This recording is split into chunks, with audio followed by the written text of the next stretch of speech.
Hello everyone, welcome back to my channel हौसलों की उड़ान। तो जैसा कि आप सभी को पता है, अगर हम मोटा मोटा हिसाब लगाएं तो हमारे पास सीटेट के लिए सिर्फ 30 डेज बचा है और ये हमारी लास्ट अपॉर्चुनिटी है। ये मान के चलिए कि बिकॉज सिलेबस चेंज होने के पूरे चांसेस हैं और हमें इसको लास्ट अपॉर्चुनिटी समझकर इसे हमें क्रैक करना है, चाहे कुछ भी हो। तो मैंने तो एक स्ट्रैटेजी बनाई है, 30 डेज चैलेंज लिया है अकॉर्डिंग टू किसके, मदर और हाउस वाइफ के, क्योंकि मुझे पता है कि एक मदर और हाउस वाइफ के लिए समय निकालना बहुत मुश्किल होता है। मतलब सब की तरह उसके पास टाइम नहीं होता है, उसे टाइम मैनेजमेंट करना पड़ता है, टाइम निकालना पड़ता है। जैसा कि मैंने ये देखा है कि मॉर्निंग में देखिए मदर भी होगी तो बेबी देखिए मॉर्निंग में सोता रहता है। तो अगर हम 5 o'clock भी मॉर्निंग में उठते हैं तो हमारे पास यहाँ पे पूरा अगर आप 5 पर उठते हो तो जिसके पास 7 o'clock के पहले किचन वर्क नहीं होता है वो 5 o'clock उठ सकता है और यहाँ पे उसे 2 hours मिल जाएंगे। जैसे कि मेरे यहाँ पे क्या है कि मैं 8 o'clock मेरा बेबी उठता है, तो मुझे ये रहता है कि अगर मैं मॉर्निंग में 5 o'clock उठती हूँ तो 5 से 7 o'clock या 7:30 तक आराम से पढ़ लेती हूँ। तो यहाँ पे मुझे 2.5 घंटे मिल जाते हैं। ये मान के चलिए कि 5 o'clock उठते हैं तो 30 मिनट्स तो फ्रेशन अप वगैरह में चला जाता है। 2 hours ही मुझे यहाँ पे मोटे तौर पर मिलता है। तो मैंने ये मॉर्निंग का 2 hours कर लिया है। और अगर आपके पास नहीं भी है तो कुछ नींद में देखिए कॉम्प्रोमाइज़ तो करना पड़ेगा हम लोगों को। अगर हम सोचेंगे कि 8 घंटे की पर्याप्त नींद लेके और इन 30 डेज़ में अपने सिलेबस को कवर करें तो ये पॉसिबल नहीं है ना। तो फिर आप मॉर्निंग में 4 o'clock उठिए, ज़्यादा नहीं 1 मंथ का ही टाइम है, आप 4 hours ही स्लीप लीजिए, है ना। तो यहाँ पे आप 4 o'clock उठिए, जिसके साथ में ये है कि नहीं उसे 6 o'clock किचन वर्क में पहुँचना है। तो और फिर इसके बाद देखिए किसी का भी बेबी होगा दोपहर में, हर किसी का बेबी सोता है तो ये 2 से 3 घंटे तो सबका सोता है। जैसे मेरा ये 3 hours सोता है तो मैं मॉर्निंग में इधर 2 hours स्टडी कर लेती हूँ, इधर 3 hours कर लेती हूँ और यहाँ पे मेरा मैनेज हो जाता है। कभी 2.5 घंटे कभी 2 घंटे ऐसा मैनेज हो जाता है यहाँ पे ना। तो 3 hours यहाँ पे मेरे बचते हैं और फिर नाइट में 1 hours बचता है। 11 o'clock मेरा बेबी सो जाता है तो 1 hours मुझे यहाँ पे मिलते हैं। तो हर किसी को या तो फिर बेबी अगर इधर जल्दी उठ जाएगा तो इधर जल्दी सो जाएगा। तो मुझे ऐसा लगता है कि इतने 6 hours हर किसी मदर्स को, हाउस वाइफ को मिल जाते हैं आसानी से। तो आगे चलते हैं। हमारे सब्जेक्ट कितने हैं? हिंदी, इंग्लिश, मैथ, सीडीपी और ईवीएस, है ना। इसमें से मैंने ये देखा है कि अगर हम मॉर्निंग में पढ़ते हैं, मॉर्निंग में अगर शेड्यूल आप लेते हो पेपर एनालिसिस का, देखिए मैं जो पेपर एनालिसिस करूँगी जैसे 2023 का 24 का जो भी करूँगी, मैंने मतलब अपना मोटिव रखा है कि 2018 से लेकर 2024 तक के पेपर एनालिसिस करना है। और इतना मान के चलिए ना कि मेरा जो पेपर क्लियर नहीं हुआ था इससे पहले, वो सिर्फ और सिर्फ मेरा पेपर एनालिसिस की कम प्रैक्टिस होने की वजह से नहीं हुआ था। तो मैं सोच रखी हूँ कि मुझे ज़्यादा से ज़्यादा पेपर प्रैक्टिस करना, सिर्फ यही मिस्टेक थी। और जो मेरा अनुभव है ना, तो मतलब जैसे मैंने कि इसमें डाल रखा है कि मैथ के लिए, हाँ जो बच्चे मैथ से डरते हैं, मेरी भी मैथ वीक है, आई मीन मुझे मैथ प्रैक्टिस नहीं करती इसकी वजह से काफ़ी वीक लगती है। बट हाँ अगर मैं प्रैक्टिस करूँगी तो मेरे से आ जाएगी, मुझे ज़्यादा डिफ़िकल्ट नहीं लगता। बट अभी के लिए मेरा बायो था तो उस हिसाब से मेरा बेस काफ़ी वीक हो चुका है मैथ को लेके। तो मैं भी मैथ में ज़्यादा फोकस नहीं करती हूँ। फिर भी मैं आपको बता रही हूँ कि 15 नंबर का जो कॉन्सेप्ट वाला क्वेश्चन आते हैं उसमें 12 मार्क्स आप हर हालत में लेकर आओगे। अगर मेरी आप एक चीज़ मानोगे ना, सिर्फ और सिर्फ कुछ नहीं करना, आपको मेरे साथ ना पेपर एनालिसिस करना है टोटल। मैथ में आपको कोई कॉन्सेप्ट थ्योरी नहीं लर्न करनी है। ये मान के चलो कि कुछ भी मत करो आप मैथ में। अगर ये 15 मार्क्स के कॉन्सेप्ट में सिर्फ और सिर्फ पेपर एनालिसिस कर लोगे ना आप मेरे साथ, ये मान के चलो कि आपका 12 मार्क्स कहीं भी नहीं गया, है ना। तो हमें साथ में मिलकर सिर्फ और सिर्फ पेपर एनालिसिस करना। और आप मेरे टेलीग्राम चैनल पर जुड़ जाना ना, तो मैं आपको ना डेली के जो पेपर एनालिसिस करूँगी मैं उसका PDF फॉर्म में पहले ही डाल दूँगी आपको।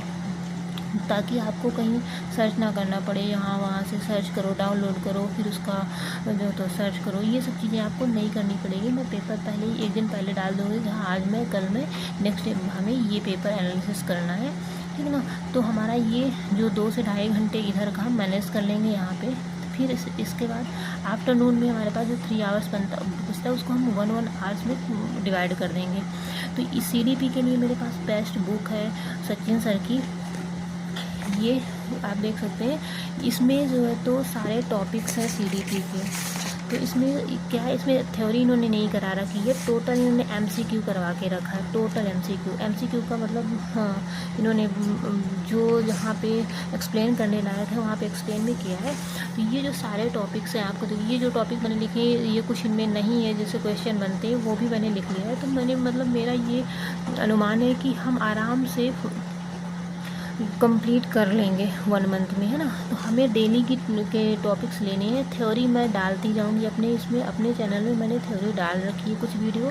तो मैं जैसे ग्रोथ एंड डेवलपमेंट की थ्योरी मैं डाल दूंगी, जो हैंड रिटन नोट्स है मेरे ये। तो फिर आप सचिन सर की वीडियो भी देख सकते हो। और इसमें अगर आप सचिन सर के नहीं देखते हो, आप हिमांशी मैम का भी देखते हैं ना, वो भी बहुत अच्छा इसको कवर करवाई। तो मैंने देखिए मैं सचिन सर और हिमांशी मैम दोनों को फॉलो करती हूँ। जो टॉपिक्स मुझे जहाँ से समझ में आते हैं उन दोनों को फॉलो करते हुए मैं वहाँ से क्लियर करती हूँ। तो मैंने हैंड रिटन नोट्स पहले ही बना रखे हैं। तो मैं जैसे पहले दिन ग्रोथ एंड डेवलपमेंट उसकी मैं वीडियो डाल दूँगी आपको थ्योरी की। और MCQ का आप लोग प्लीज़ मुझे कमेंट करके ज़रूर बताइएगा, जितने भी MCQ हैं मैं पूरा आपको, अगर आप बोलेंगे तो मैं PDF फॉर्म में टेलीग्राम चैनल पर अपने इन सब को जितने भी क्वेश्चन है इसके, तो आपको कहना है कि इधर उधर भटकना नहीं पड़ेगा क्वेश्चंस के लिए कि थ्योरी आप कर लो फिर क्वेश्चन के लिए प्रैक्टिस के लिए आपको भटकना पड़े, ये नहीं करना पड़ेगा। मैं आपको पूरा इसका PDF बना के आपको टेलीग्राम चैनल पर अपनी डाल दूँगी। तो ये चीज़ आपकी हो जाएगी। और जो मैं करती जाऊँगी मैं बताती जाऊँगी कि आज मैं एक दिन पहले ही आपको कम्युनिटी पोस्ट पर मतलब सेंड कर दिया करूँगी, पोस्ट कर दिया करूँगी कि नेक्स्ट डे की स्ट्रैटेजी क्या है, नेक्स्ट डे टुडे चैलेंज क्या है ना, नेक्स्ट डे का क्या टाइप चैलेंज रहेगा, मैं वो आपके साथ शेयर कर दूँगी। ठीक, तो ये हमारा क्लियर हो जाएगा। इसके बाद हमारा 1 आवर्स आएगा हिंदी पेडागोजी। आप हिंदी में देखिए, या तो आप पैराग्राफ पढ़ लो या तो पेडागोजी पढ़ लो। देखो जो हम यहाँ पे पेपर एनालिसिस करेंगे ना, तो हम मेरा जो एक्सपीरियंस है मैं बताऊँ, अगर हम पेपर एनालिसिस कर लेते हैं ना तो हम यहाँ पे नहीं भी पढ़ेंगे ना तो हमारा चल जाएगा, कोई वो नहीं है। आप अगर आपके पास ज़्यादा टाइम नहीं बच रहा है ना, तो आप अगर इस पर टाइम दे रहे हो तो कोई बात नहीं, आप इसी पर टाइम दे दो, इसको स्किप कर सकते हो। आपका यहाँ से ये पेपर एनालिसिस से ये कवर हो जाएगा आराम से, कोई दिक्कत नहीं है। फिर 3rd नंबर आता है हमारा 1 आवर्स। अब 1 आवर्स ये आया। अब देखो, या तो आप दोपहर में पेपर एनालिसिस कर लो, जैसे जो आपने पेपर दिया है ना, जो भी देखो इसमें मैं ये कर रही हूँ कि जैसे मैं पेपर एनालिसिस करूँगी ना, तो उसमें जो भी टॉपिक्स आएंगे, चाहे वो CDP के हों, EVS के हों, मैथ के हों, है ना, हिंदी इंग्लिश जो भी हैं, तो मैं बताऊँ सेकंड लैंग्वेज मैंने संस्कृत ले रखी है, इंग्लिश मैंने लिख दिया है, मैं संस्कृत ले रखी हूँ। जिसने जो भी संस्कृत ले रखा है ना, तो मेरे साथ जुड़ जाइएगा, संस्कृत की भी प्रिपरेशन बहुत अच्छे से हो जाएगी आपकी ना। तो हाँ, यहाँ पे आप क्या कर सकते हैं कि पेपर एनालिसिस कर लो, या तो फिर आप नाइट में 1 आवर्स निकाल के पेपर एनालिसिस कर लो। जो पेपर एनालिसिस करेंगे तो मैं सबके टॉपिक लिखती जाऊँगी। अगर आपको प्रॉब्लम होगी मैं वो टॉपिक भी आपके साथ शेयर कर दूँगी कि आज मैंने जो एनालिसिस किया तो इतने टॉपिक्स आए हैं और ये टॉपिक्स हम लोगों से नहीं बन रहे। CDP में हम क्या करेंगे, CDP में तो हम 1 टॉपिक क्लियर करते जाएंगे, तो इसका मतलब हम इकट्ठा ना भी करेंगे तो चल जाएगा ना। इस वजह से मैथ्स का तो हमने पूरा सोच के रखा है कि हम पेपर उसी से सॉल्व करेंगे, है ना, पेपर से ही करना है हमको, मैथ का कुछ भी नहीं करना। जो पेडागोजी रहेगी सिर्फ हमें उस पर ध्यान देना है, बाकी कॉन्सेप्ट हमारा सिर्फ और सिर्फ पेपर से क्लियर होगा, ठीक है। फिर तो यहाँ पर हम आते हैं ना, तो पेपर एनालिसिस आप नाइट में भी कर सकते हो, डे में। पेपर एनालिसिस में जो भी आपके मिस्टेक्स होंगे आप उसको नोट डाउन करोगे, या तो नोट डाउन करना या तो उसी में पेपर में ही टिक लगा, मतलब जो जैसा आपको सही लगे। मेरा जो अनुभव है, मैं ये सोच रही हूँ कि पेपर एनालिसिस करूँगी तो जो टॉपिक्स में से नहीं बनेंगे, जिस टॉपिक्स में डाउट होगा उस टॉपिक में कॉपी में लिखती चलूँगी और उसको मैं तुरंत पढ़ लूँगी, तो वो चीज़ें मेरी क्लियर हो जाएंगी यहाँ पे। ठीक, तो ये आप नाइट में भी कर सकते हो और दोपहर में भी कर सकते हो, जैसा आपको सही लगे।